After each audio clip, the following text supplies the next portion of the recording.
Këtë herë do të lexoj një letër e cila ka mbritur në redaksin time që në të vërtet më ka dhimbësur shumë.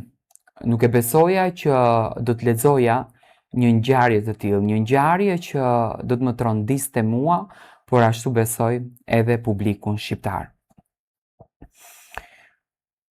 Kur linda djalin tim, mendova se Zoti më kishte falur gjithë botën.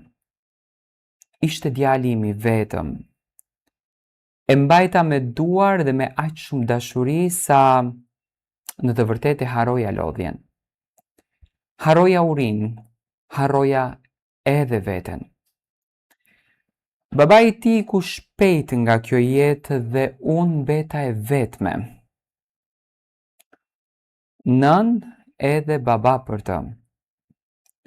Punova çdo punë që të mos i mungonte asnjë gjë. Pastroja shkallë pallatesh, laja rrobat huaja, shkoja në këmbë kilometra të tëra, vetëm që djali im të kishte bukën në tavolinë dhe librat në shkollë. Shpesh natën nuk haja që ai të ngopej. Kur ai flinte, unë qaja fshehurazi nga lodhja. Por në mëngjes qohej dhe më shihte gjithmonë me buzëqeshje. Nuk doja në të vërtetë që ta ndjente varfërinë. Nuk doja që ta ndjente dhimbjen time. Doja vetëm ta shihja një burr të mirë. Kaluan vitet, djali u rit. Filloi punë dhe unë u ndjeva krenare dhe u thoja të gjithëve: "Ky është djali im. Për të kam sakrifikuar jetën." Edhe pse plakja më kishte rënduar trupin, zemra ime ndihej e re edhe kur e shihja atë. Kisha një banesë të vogël. Nuk ishte pallat, por ishte djersa ime. Çdo tull aty ishte ndërtuar me mundin tim. Burja sa kohe para se të vdes, ma la amanet: "Mos e shit kur këtë shtëpi, se aty ti do të plakesh e qetë." Por unë bëra gabimin më të madh të jetës time. E lejova djalin ta nënshkruan sepse unë e besova. Djali im u sëmur rënd. Nuk ndjehej mirë, sapo u martua, kishte lodhje, alivanosje, dhe ne pyesnim mjekun se çfarë kishte. Në 2 kontrolla të njëpasnjëshme, mjeku tha që veshka e tij e djathtë nuk ishte funksionale dhe kjo duheshte patjetër që të bëhej transplant. Dhe ky transplant duheshte që të bëhej jashtë shtetit. Kërkuam, luftuam.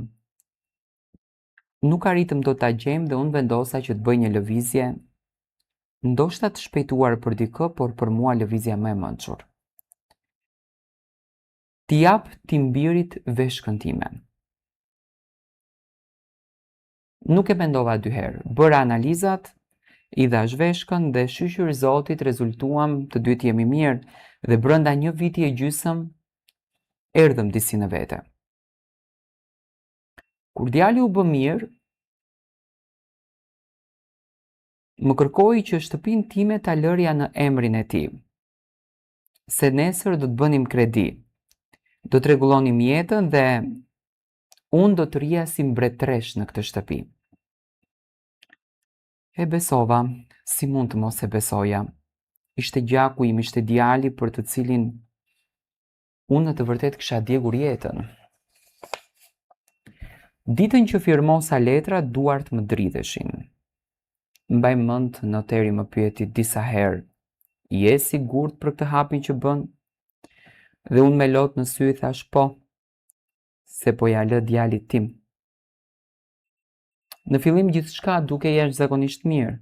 Djali vinte shpesh, më sillte ndonjë bukë, më pyeste se si isha, por pas disa muajsh, gjithçka filloi që të ndryshon. Filloi të largohej, nuk më telefononte më, nuk vinte më si më parë. Kur e merrja në telefon më thonte, jam i zënë, mami, do të flasim më vonë. Ajo më vona nuk vinte kurrë. Një ditë i thash birë, hajde pim një kafe bashkë, se po më merr malli. Ai më tha ftohtë, nuk kam kohë për këto gjëra unë. Ato fjalë më vranë më shumë se çdo sëmundje. Jetojmë në të njëjtin qytet, vetëm pak minuta larg njëri tjetrit, por djali im sillet sikur unë nuk ekzistoj. Kaloj një javë e muaj pa më hapur derën. Ndonjëherë dal në balkon vetëm të shoh mos kalon rrugës. Dhe zemra më re fort sa herë dëgjoj hapat në korridor, por nuk është ai. Jam plakur. Këmbët me zi më mbajnë. Ka ditë që nuk kam forcën të dal të blej bukën. Komshia e katit të tretë më pyetën shpesh, a je mirë moj nën? Ndërsa djali im nuk pyet as edhe nëse jam gjallë. Më dhëm shpirti kur shoh nënat e tjera me fëmijët pranë, kur dëgjoj dikë që thot, po shkoj te nëna. Atëherë në dhomë dhe qaj fshur azi që askush të mos të më dëgjoj. Nuk dua para nga djali im, nuk dua luks. Dua vetëm të më hap derën e të më thot, oj mami si je. Dua një përqafim. Dua të ndihem nën para se të më mbyll syt për gjithmonë.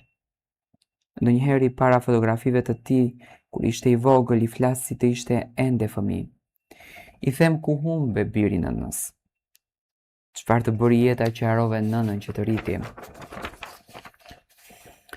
Kam net që fle pa ngrënë, jo nga mungesa e bukës, por nga mungesa e dashurisë. Vetmia është më e rëndë se varfëria. Muret e kësaj banese më janë bërë si burg, vetëm kujtimet më mbajnë të gjallë. Mbaj mend kur ishte i vogël dhe sëmurej, nuk flija gjithë natën pranë krevatit të tij.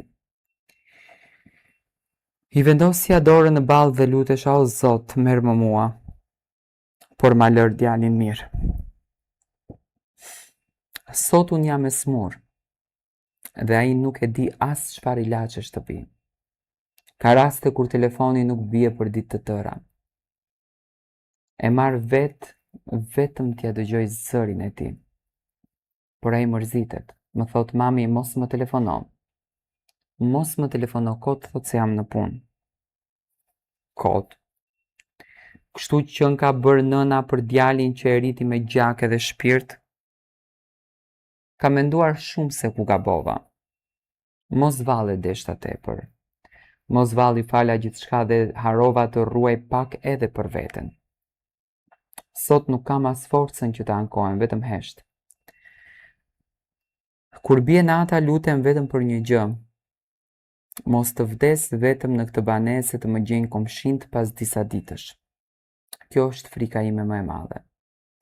Por pavarësisht gjithçkaje, zemra ime prapë pret. Nëna nuk di të urej fëmijën e vet. Edhe pse më haroj, edhe pse më la vetëm, unë përsëri lutem për të çdo natë. Nëse një ditë do ta dëgjonte këtë rrëfimin, dua t'i them vetëm kaq. Birë, nuk kërkoj asnjë gjë nga kjo botë. Vetëm mos haro se dikur një grua sakrifikoi jetën për buzëqeshjen tënde. Dhe e grua sot po plaket duke të pritur te dera. Kjo në fakt është letra që e shkruajti kjo nën për fëmijën e saj, uroj me zemër që djali të merr vendimin e dur.